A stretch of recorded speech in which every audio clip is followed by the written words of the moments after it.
Good morning student, welcome to our guide channels. आज हम आपके लिए लॉ ऑफ रेसिप्रोकल प्रोपोर्शन लेके आए हैं, जो कि लॉ ऑफ केमिकल कॉम्बिनेशन का पार्ट है। इससे पहले आपको पढ़ाए थे हम कि लॉ ऑफ मल्टीपल प्रोपोर्शन क्या होता है, गैलिलियो लॉ क्या होता है, अवोगाड्रो लॉ क्या होता है, ये सब सारी बात मैंने आपको बता दिया था।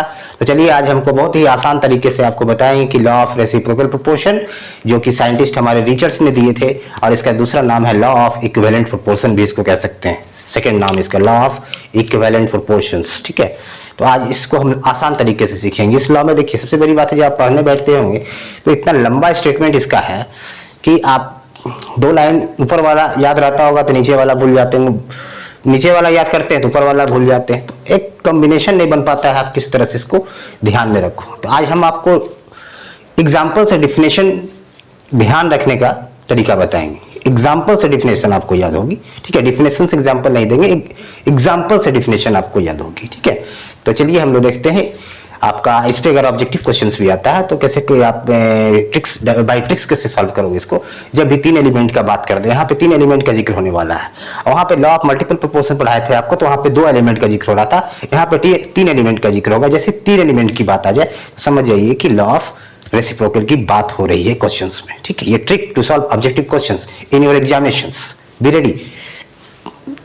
तो देखिए आप, सबसे पहले हम बात करते हैं तीन एलिमेंट का बात कर रहा है, तो तीन एलिमेंट की बात कर रहा था। तीन एलिमेंट हम ले लेते हैं आपका ए, बी और सी, ये तीन एलिमेंट है। तो तीन एलिमेंट क्या है ना कि ये ए का ये है, ए का ये कोई फिक्स मास है। ए का क्या है? फिक्स्ड मास है। ए का फिक्स्ड मास रहेगा और ये कंबाइन करेगा बी के साथ भी और सी के साथ भी। तो बताइए कि ए और बी आपस में कंबाइन करके क्या बनाएगा? कोई कंपाउंड बना लिए ए बी। फिर ए और सी कंबाइन करके क्या बना लेगा? बताइए, ए सी। अब क्या होगा? ये तो बना लिया से अलग अलग के साथ। जो फिक्स मास था ए का वो बी के साथ भी बनाया और सी के साथ भी बना लिया कंपाउंड। अब बच गया बी और सी। अब ये बी और सी क्या करेगा? आपस में सेपरेटली बनाना चाहेगा। ये बना लिया बी और सी भी कंपाउंड बना लिए। अब ये कहता है, उसके बाद हम डिफिनेशन पे जाएंगे, आसानी से याद हो जाएगा आपको। अब बताइए, इसमें जो रेशियो आएगा बी और सी जो आपस में सेपरेटली कंबाइन किया है उसका जो रेशियो आएगा, ठीक है। इसमें देखिए रेशियो आएगा इसका, इस कंपाउंड का रेशियो जो भी आएगा। अब यहाँ पे देखिए, फिक्स वाला को नहीं देखना है, ए को आपको नहीं देखना है। ये और इसका रेशियो, ये इसका रेशियो, बी और सी का रेशियो, ये दोनों का रेशियो क्या होगा? ये दोनों का रेशियो, ठीक है। एक एग्जांपल लेके समझाएंगे। अभी हम आपको सिर्फ बता रहे हैं कि एलिमेंट की जगह पे हम ए बी सी रखे हैं। अब ए बी सी की जगह पे एलिमेंट रख के हम आपको दिखाएंगे। तो इसका जो रेशियो आएगा और ये दोनों का जो रेशियो आएगा, ये दोनों का रेशियो आएगा, ये इसका और इसका आइदर सेम आएगा या फिर मल्टीपल में आएगा, ठीक है। ये इसका मल्टीपल हो, आइदर सेम आएगा या फिर मल्टीपल में आएगा, उसी को बोलेंगे लॉ ऑफ रेसिप्रोकल प्रोपोर्शन या फिर लॉ ऑफ इक्विवेलेंट प्रोपोर्शंस, ठीक है। अब हम आपको एलिमेंट लेके समझाते हैं, बताने जा रहे हैं। अब कह रहा है it state that when a definite mass of an element A combined with two other element B and C to form two compound, दो कंपाउंड बनाएगा। And if B and C also form compound, B and C also combine to form a compound, और B और C आपस में separately combine करके compound बना रहा है, तो उसका रेशियो, ठीक है, जो उसका रेशियो आएगा बी और सी के एलिमेंट का रेशियो आएगा, आइदर सेम आएगा, ठीक है, या फिर मल्टीपल आएगा। किसका? आपका जो कंबाइन किया था फिक्स मास ऑफ ए के साथ बी और सी, उसका क्या आएगा? बराबर आएगा रेशियो। तो देखिए किस तरह से बताएंगे इसको, एग्जाम्पल देखिए।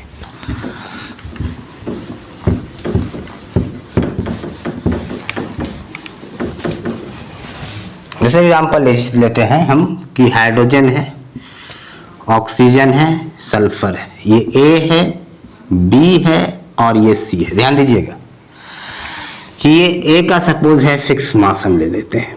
क्या क्या बनाएगा देखिए, एच ए किसके साथ कंबाइन करेगा? बी के साथ। तो क्या बनाएगा? वाटर।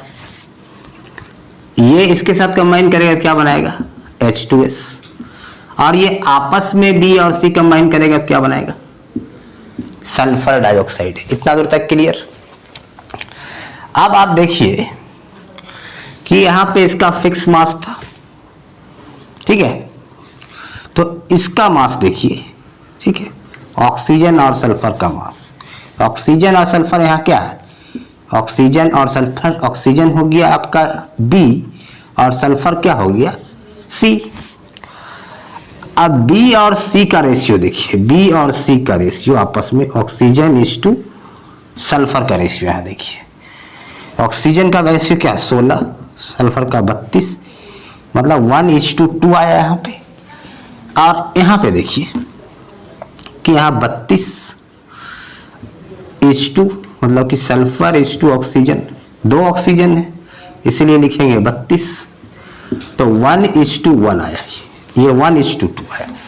या तो सेम आएगा, क्या बताया था, या तो सेम आएगा, हो सकता था कि ये रेशियो और ये रेशियो सेम आता, ठीक है। यहां भी क्या दिख रहा है, B और C आपस में कंबाइन करके SO2 का निर्माण किया, तो यहां पे जो रेशियो आएगा और ये दोनों आपस में जो कंबाइन किया था फिक्स मास के साथ B और C, उसका रेशियो क्या होगा, समान होगा या फिर इसका मल्टीपल में होगा, एक दूसरे का क्या होगा, मल्टीपल में आएगा।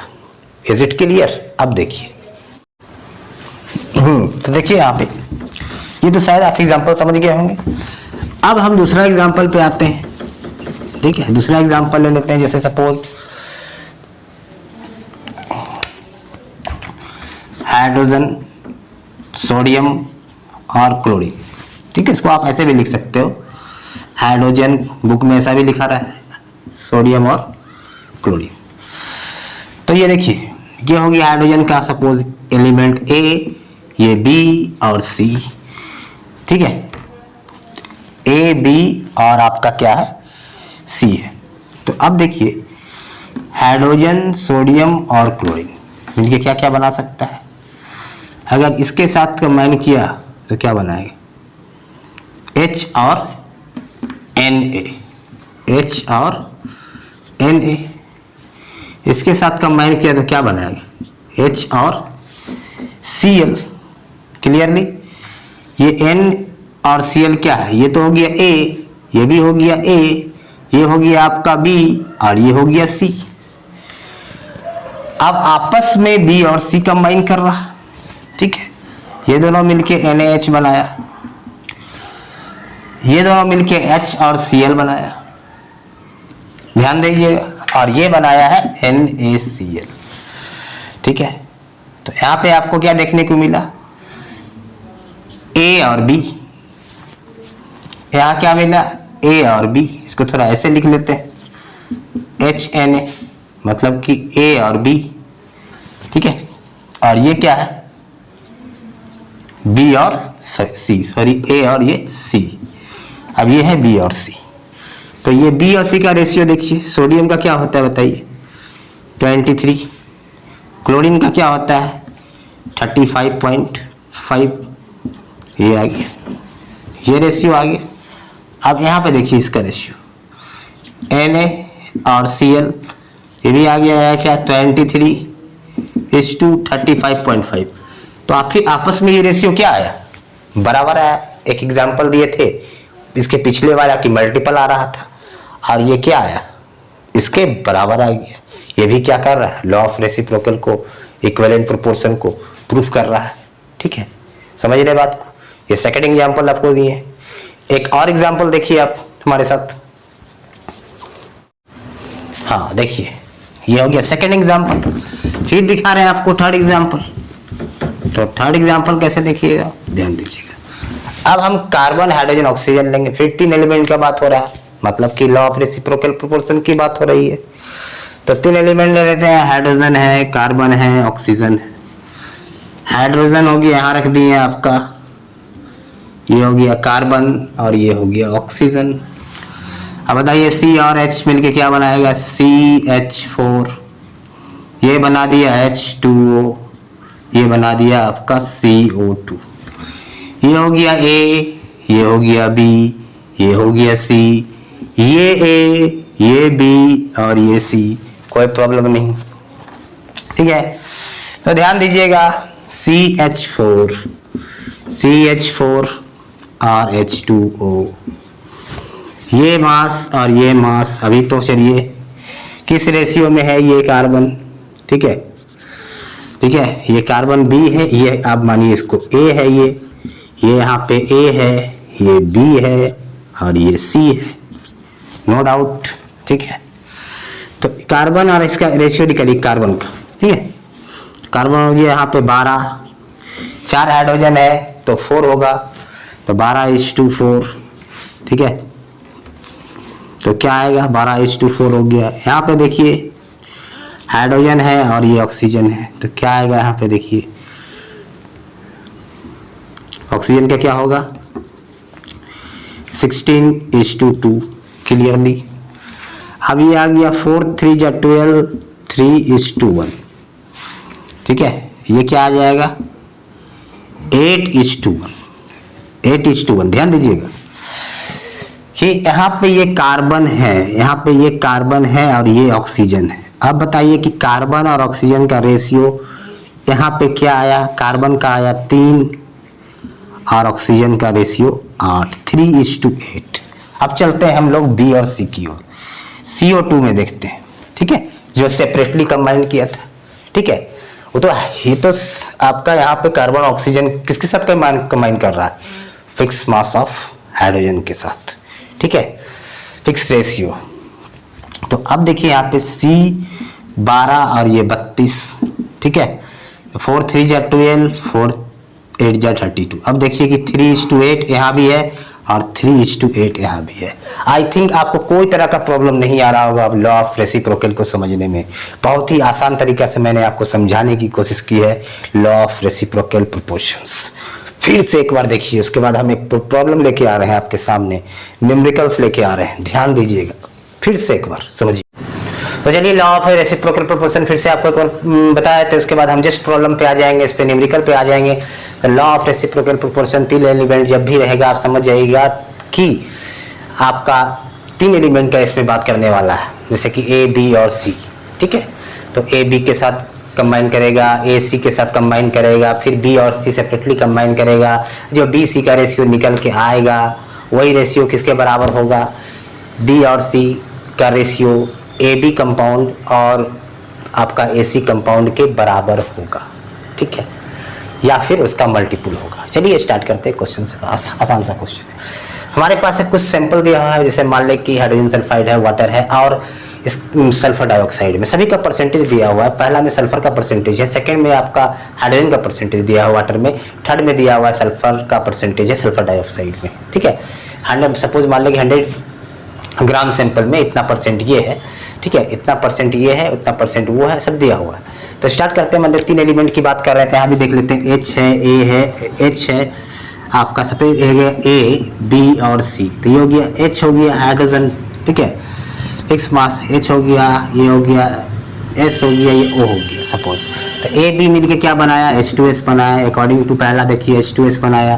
फिर A और C मिलके क्या बनाया, H2O बनाया, A और C, ठीक है। अब B और C आपस में कंबाइन करके क्या बनाया, SO2 बनाया, सारा का दिया है। तो स्टार्ट करते हैं हम लोग, ध्यान दीजिए क्या दिया हुआ है। सबसे पहले हम लोग केस 3 केस है तो 3 केस लेके बनाना होगा। केस 1 करेंगे, ध्यान दीजिएगा कि केस फर्स्ट की बात कर रहे हैं। केस फर्स्ट में क्या है कि मास ऑफ क्या दिया हुआ है, सल्फर, इतना percent by mass of sulphur है ये सल्फर। तो मास ऑफ सल्फर मान के चलिए, पूरे सैंपल का मास समझ लीजिए कितना है, पूरे सैंपल का जो मास है, मास ऑफ सैंपल अगर है, मास ऑफ सैंपल कह लीजिए, मान लें 100 ग्राम है, मास ऑफ सैंपल क्या है 100 ग्राम है। तो मास ऑफ क्या है, mass of sulphur, mass of sulphur क्या हो जाएगा, मास ऑफ सल्फर दिया हुआ है कि 94.11 ग्राम। तो आप कह सकते हैं कि मास ऑफ हाइड्रोजन क्या होगा, मास ऑफ हाइड्रोजन इसमें क्या निकलेगा कि 100 माइनस 94.11 इक्वल टू 5.89 ग्राम, ये कह सकते हैं। तो आप लिख सकते हैं कि 5.89 gram of hydrogen contain, of hydrogen contain कितना, 94.11 ग्राम सल्फर।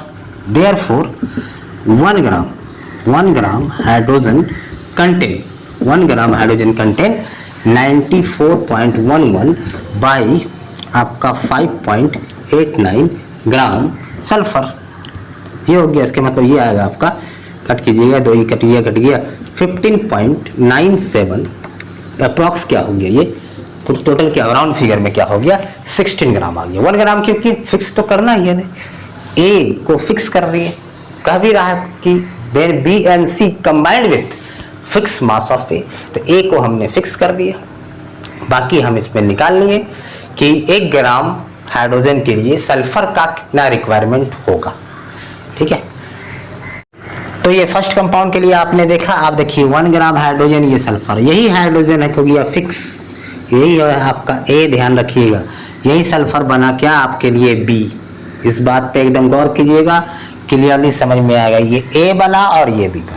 अब सेकंड कंपाउंड, केस सेकंड लेके चलते हैं हम लोग, केस सेकंड लेके चल रहे हैं, ध्यान दीजिएगा। केस सेकंड में क्या दिखाने वाले हैं आपको, ध्यान दीजिएगा कि क्या दिया हुआ है केस सेकंड में। केस सेकंड में सपोज मास ऑफ सैंपल दिया हुआ है, केस सेकंड तो जान रहे मास ऑफ सैंपल 100 है सभी के लिए, केस सेकंड के लिए बात कर रही है, केस सेकंड हो गया, केस सेकंड, ये केस 2 कर देते हैं। ठीक है, तो यहाँ पे कंटेन वाटर में क्या है, इतना % हाइड्रोजन, तो मास ऑफ हाइड्रोजन देख लीजिए कितना हो जाएगा। मास ऑफ हाइड्रोजन है वाटर में, वाटर का सैंपल जो है 100 ग्राम के सैंपल में ये क्या है 11.11 ग्राम क्या है हाइड्रोजन है। तो बताइए कि मास ऑफ इसमें ऑक्सीजन कितना हो जाएगा, मास ऑफ ऑक्सीजन बराबर हो जाएगा आपका 100 माइनस 11.11।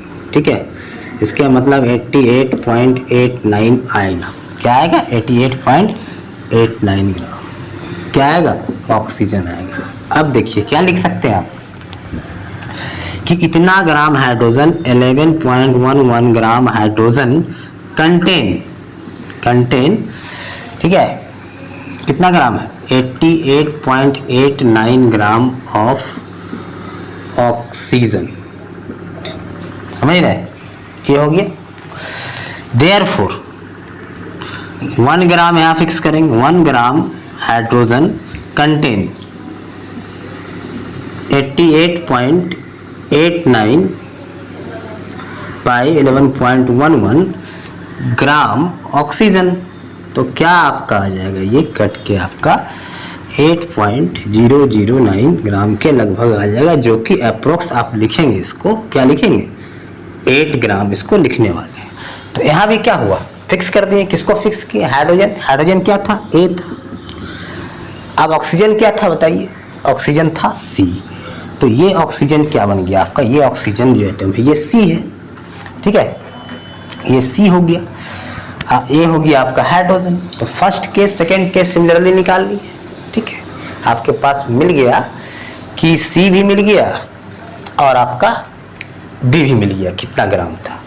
अब हम थर्ड केस में आ रहे हैं। थर्ड केस का देखिए क्या दिया हुआ, तो केस 1 और केस 2 से आपको पता चल गया, ए तो फिक्स रहा, ए 1 ग्राम फिक्स है, बी हो गया आपका, बी निकल के आया था 16 ग्राम और सी निकल के आया आपका 8 ग्राम।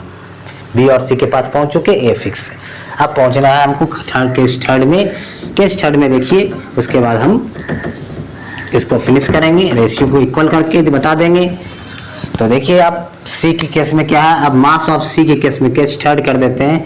केस थर्ड मास ऑफ क्या कर रहा है 50% सल्फर है, 50% मास ऑफ सल्फर क्या हो जाएगा, इसमें मास ऑफ सल्फर 50 हो गया, 50 पार्ट्स है। तो मास ऑफ ऑक्सीजन क्या हो जाएगा, मास ऑफ ऑक्सीजन बराबर 100 था, 100 में से 50 गया तो क्या हो जाएगा 50 ग्राम। ठीक है, क्लियर नहीं होगी। अब देखिए कि यहाँ पे सल्फर और यहाँ पे आपका ऑक्सीजन, थर्ड कंपाउंड में ध्यान दीजिएगा, आपके पास क्या क्या हम दे दिए, ए बी और सी। ए का 1 ग्राम फिक्स हो गया था, बी आपका 16 आया था और सी 8 आया था। ठीक है, सी 8 है, ध्यान दीजिएगा। अब देखिए यहाँ पे ये सल्फर क्या है बी है, ठीक, और ऑक्सीजन क्या है सी है। तो बी और सी का रेशियो देखिए, बी और सी का रेशियो दिखा रहे हैं, मतलब ऑक्सीजन इज टू सल्फर का रेशियो क्या आ रहा है, मतलब 50 ग्राम है, यहाँ 50 ग्राम, यहाँ भी 50 ग्राम। इसका मतलब क्या रेशियो आ रहा है 1:1 का ये रेशियो यहाँ पे दिखा रहा है। 1:1 का रेशियो थर्ड कंपाउंड में दिखा रहा है। अगर हम अब B और C सेपरेटली कंबाइन करके क्या बनाएगा, B और C आपस में सेपरेटली कंबाइन करेगा तो बनाएगा क्या, SO2। ठीक है, क्या बनाएगा, B और C SO2 बनाएगा, जो बना चुका है। अब देखिए SO2 में भी इसका रेशियो क्या है। ठीक है, B हमारा क्या है, सल्फर है, और C क्या है, हमारा ऑक्सीजन है। तो यहाँ पे देखिए इसका रेशियो क्या आया, 16:8। मतलब क्या आया, 8 2 जा 16, 2:1। यहाँ पे क्या आया, 1:1। इसके मतलब क्या आ गया, ये एक दूसरी, या तो बराबर आएगा, पहले बोल दिए थे, या तो बराबर आएगा या फिर कोई मल्टीपल आएगा। 1:1 2:1 का क्या है, एक मल्टीपल है। ठीक है, तो ये हो गया आपका लॉ ऑफ रेसिप्रोकल प्रोपोर्शन, आप खत्म किए। ठीक है, आपको शायद ये आपको लग रहा है हमें कि आपको आसानी से ये समझ में आ चुका होगा। अब लॉ ऑफ रेसिप्रोकल प्रोपोर्शन का जो आप लाइन को पढ़ोगे, कहीं से भी पढ़िए, आपको कहीं से प्रॉब्लम उठा के बनाइए, 3 सैंपल की बात जरूर रहेगा, कम से कम 3 सैंपल। तो 3 एलिमेंट का जहां बात किया तो आपको समझ जाना है 3 एलिमेंट का ही बात करने वाला है लॉ ऑफ रेसिप्रोकल प्रोपोर्शन में। 3 सैंपल 3 कंपाउंड में जैसी देखना है, 3 केस लेके बना देना है, और उस जिस तरह से हम रेशियो को इक्वलाइज किए हैं, दिखाएं आपको, उस तरह से आप कर दीजिए, या कह सकते हैं कि this data confirm LORP, law of reciprocal proportions. ठीक है, तो चलिए इसके बाद हम फिर नेक्स्ट वीडियो में मिलते हैं आपसे। ठीक है, अगर आपको शायद ये समझ में आया हो तो आप इसे लाइक कीजिए, सब्सक्राइब कीजिए, ठीक है, और शेयर कीजिए और कमेंट भी कीजिए। Thank you.